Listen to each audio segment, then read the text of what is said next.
வணக்கம் மக்களே, நான் தான் ஜாக்சன். இந்த வீடியோ மெயினா எதுக்காக அப்படின்னு பாத்தீங்கன்னா யுனைடெட் இந்தியா இன்சூரன்ஸ் அப்ளை பண்ணலாமா வேணாமா, ஒரு ஆஸ்திரேலியன்லயே நிறைய பேர் கேட்டிருந்தீங்க. சோ அப்ளை கண்டிப்பா பண்ணணும். ஏன் பண்ணணும், அதுல உள்ள விஷயங்கள்லாம் என்ன இருக்கு, எக்ஸாம் எப்படி இருக்கும், எல்லா விஷயத்தையுமே இதுல ஷேர் பண்ண போறேன். சோ அதுக்கு முன்னாடி உங்களுக்கு நம்மளோட ராயல் பாஸ் தேவை அப்படின்னா நம்ம ஆஃபர் போட்டிருக்கோம். இன்னைக்கு 1 டே ஆஃபர், சரியா? 6 மந்த் வேலிடிட்டிக்கு ஆஃபர் போடுங்கன்னு கேட்டுக்கிட்டே இருந்தீங்க. ஸோ 6 மந்த் வேலிடிட்டிக்கு 899 ஆஃபர் போட்டிருக்கோம். வேணும்னா பர்ச்சேஸ் பண்ணிக்கோங்க, லிங்க் டிஸ்கிரிப்ஷன்ல இருக்கு, சரிங்களா? ராயல் பாஸ்ன்றது கிராக் வித் ஜாக்ல உள்ள எல்லா video course, mark test, PDF எல்லா எக்ஸாமுக்கானதையுமே நீங்க 1 இயர் வேலிடிட்டிக்கு யூஸ் பண்ணிக்கிறது.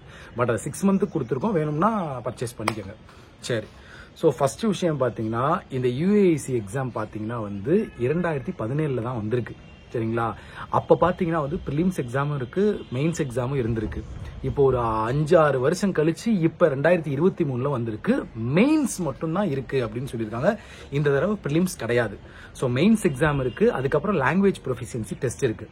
லாங்குவேஜ் ப்ரொஃபிஷியன்சி டெஸ்ட்டுக்கு கண்டிப்பா உங்களுக்கு அந்த ஸ்டேட்டுக்கு என்ன லாங்குவேஜோ அது தெரிஞ்சிருக்கணும்.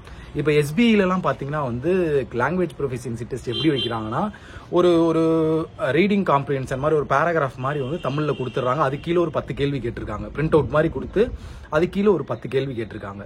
ஸோ அதுல நீங்க ஒரு 6 மார்க் எடுத்தீங்கன்னா எலிஜிபிள் அப்படின்ற மாதிரி லாங்குவேஜ் ப்ரொஃபிஷியன்சி டெஸ்ட் வைக்கிறாங்க. ஸோ அந்த மாதிரி மேபி இதுக்கு இருக்கலாம் லாங்குவேஜ் ப்ரொஃபிஷியன்சி டெஸ்ட், சரிங்களா? மெயின்ஸ் எக்ஸாம் பாத்தீங்கன்னா கம்ப்யூட்டர் அவேர்னஸ் இருக்கு, ஜெனரல் அவேர்னஸ் இருக்கு, ரீசனிங், ஆப்டி, இங்கிலீஷ் இருக்கு. முக்கியமா இதுல ஓவரால் டைமிங் தான், செக்ஷன் டைமிங் கிடையாது, சரிங்களா? ஓவரால் டைமிங் தான் இருக்கு. 2017 பாத்தீங்கன்னா பிரிலிம்ஸ்க்கே பாத்தீங்கன்னா 74 சம்திங் கட் ஆஃப் வச்சிருக்காங்க ஜெனரல் கேட்டகரிக்கு, சரிங்களா? ஸோ இந்த தடவை பிரிலிம்ஸும் கிடையாது, மெயின்ஸ் மட்டும் தான். மெயின்ஸ்க்கு பாத்தீங்கன்னா இப்போ கிளியர் பண்ணவங்களுக்கு பிடிஎஃப் ரிலீஸ் பண்ணி இருந்திருக்காங்க, சரிங்களா? ஸோ நீங்க இந்த இடத்துல அப்ளை பண்ணலாமா வேணாமான்னு யோசிக்கவே கூடாது. கண்டிப்பா அப்ளை பண்ணணும். ஏன் அப்ளை பண்ணணும்னு சொல்றேன்னா, அடுத்த வருஷத்துல உங்களுக்கு வரப்போற எக்ஸாம் பாத்தீங்கன்னா ஆர்ஆர்பி பிஓ தான் வரும், கரெக்டா? ஆர்ஆர்பி பிஓட சேம் சிலபஸ் தான் இங்க இருக்கு. கம்ப்யூட்டர் இருக்கு, ஜெனரல் அவேர்னஸ் இருக்கு. ஸோ நீங்க இப்ப கம்ப்யூட்டர் ஃபுல்லா படிச்சு முடிச்சிட்டீங்கன்னா அது ஆர்ஆர்பி பிஓக்கு யூஸ்ஃபுல்லா இருக்கும். சில பேர் இப்ப எஸ்பி கிளர்க்கு ப்ரிப்பேர் பண்ணிக்கிட்டு இருப்பீங்க, சரிங்களா?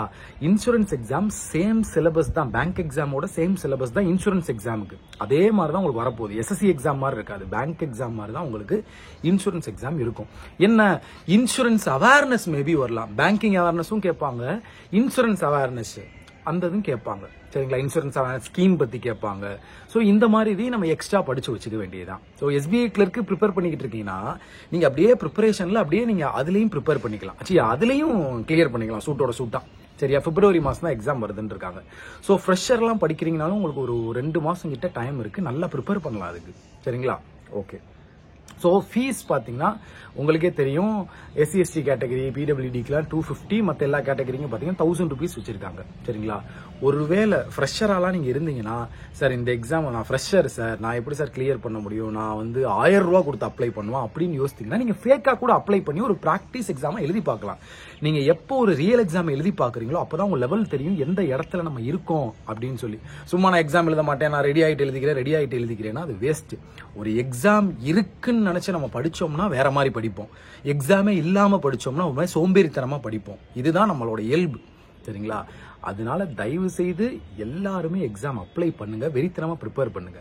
இந்த யூஎஸ்சி மெயின்ஸ் எக்ஸாம் பாத்தீங்கன்னா 2017 காலங்கள்ல பாத்தீங்கன்னா அப்பெல்லாம் பேங்க் எக்ஸாம் கொஞ்சம் ஈஸி லெவலா இருந்தது, நம்மளால போற்ற முடியறபடி இருந்தது. பட் இப்ப பாத்தீங்கன்னா பேங்க் எக்ஸாம், இன்சூரன்ஸ் எக்ஸாம்லாம் கொஞ்சம் டஃபா தான் கேட்கறாங்க. பட் இது பாத்தீங்கன்னா அசிஸ்டன்ட் லெவல் கேடரா இருந்தாலுமே இதுல சேலரி நல்ல சேலரி 35,000 பிளஸ் நமக்கு கிடைக்குது. அவங்க டிராவல் சப்சிடி கொடுக்குறாங்க, நிறைய விஷயங்கள் பண்றாங்க, லம்சம் அமௌண்ட், மெடிக்கல் ரீஇம்பர்ஸ்மெண்ட்லாம் இருக்கு, நிறைய ஃபெசிலிட்டி இதுல இருக்கு. மெயினா இன்சூரன்ஸ் போறவங்களே பாத்தீங்கன்னா சனி ஞாயிறு லீவா இருக்கும் அப்படின்ற ஒரு பெனிஃபிட்டுக்காண்டி இன்சூரன்ஸ் போவாங்க. சோ நம்மளால முடியலன்றது செகண்டரி தான், பிரைமரி நம்ம முயற்சி எடுக்கணும், அப்பதான் இங்க ஜெயிக்க முடியும், சரியா? இங்க முயற்சி எடுக்கிறவன் தான் ஜெயிக்கிறேன், அதை ஃபர்ஸ்ட் புரிஞ்சுக்கங்க, சரிங்களா? கண்டிப்பா அப்ளை பண்ணுங்க. உங்களால் நான் சொல்றேன்ல சார், நான் இப்பதான் ஃப்ரெஷர், நான் ஜஸ்ட் ஒரு பிராக்டிஸ் எக்ஸாமா எழுதி பாத்துக்கிறேன், நீங்க ஃபேக்கா அப்ளை பண்ணி எழுதலாம், சரியா? நீங்க ஃபேக்கா 250 rupeesக்கு அப்ளை பண்ணி கூட நீங்க எழுதி பார்க்கலாம், பிரச்சனை கிடையாது. ஒரு பிராக்டிஸ் எக்ஸாமா எழுதி பார்க்கலாம், சரிங்களா? ஸோ யூஏசி எக்ஸாம் வந்து எஸ்பிஐ கிளர்க் லெவல்ல இருக்குமா, இல்ல ஆர்ஆர்பி பிஓ லெவல் மெயின்ஸ் லெவல்ல இருக்குமா, இல்ல ஐபிபிஎஸ் பிஓ மெயின்ஸ் லெவல்ல இருக்குமா? ஐபிபிஎஸ் பிஓ மெயின்ஸ் லெவல்லாம் போகாதுன்னு நான் நினைக்கிறேன், சரிங்களா? ஸோ நீங்க எந்த லெவல்ல இருந்தாலுமே நம்ம இப்ப எல்லா பேங்க் எக்ஸாமுக்கும் தான் ப்ரிப்பேர் பண்றோம். SBI PO, IBPS PO, RRB PO எல்லாத்துக்கும் தான் ப்ரிப்பேர் பண்றோம்.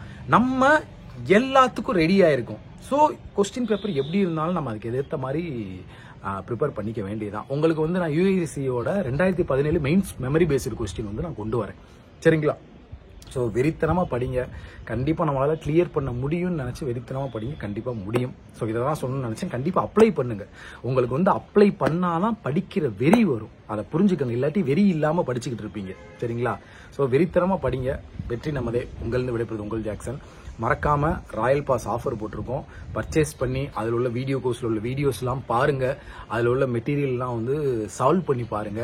அப்பதான் ப்ராக்டிஸ் பண்ணிக்கிட்டே இருந்தால் தான் நம்ம ஜெயிக்க முடியும். வெறுமனே லேர்ன் பண்ணிக்கிட்டே இருந்தால் நம்ம வந்து கண்டிப்பாக ஜெயிக்கிறதுக்கு கொஞ்சம் காலங்கள் ஆகும். நீங்கள் வந்து அதை ஒர்க் அவுட் பண்ணி பார்த்துக்கிட்டே இருந்தாலும் ஜெயிக்க முடியும். ஸோ நம்ம ராயல் பாஸ் யூஸ் பண்ணி ஒர்க் அவுட் பண்ணி பாருங்க, வெற்றி அடைங்க. உங்களது விடைபெறும் உங்கள் ஜாக்சன். 10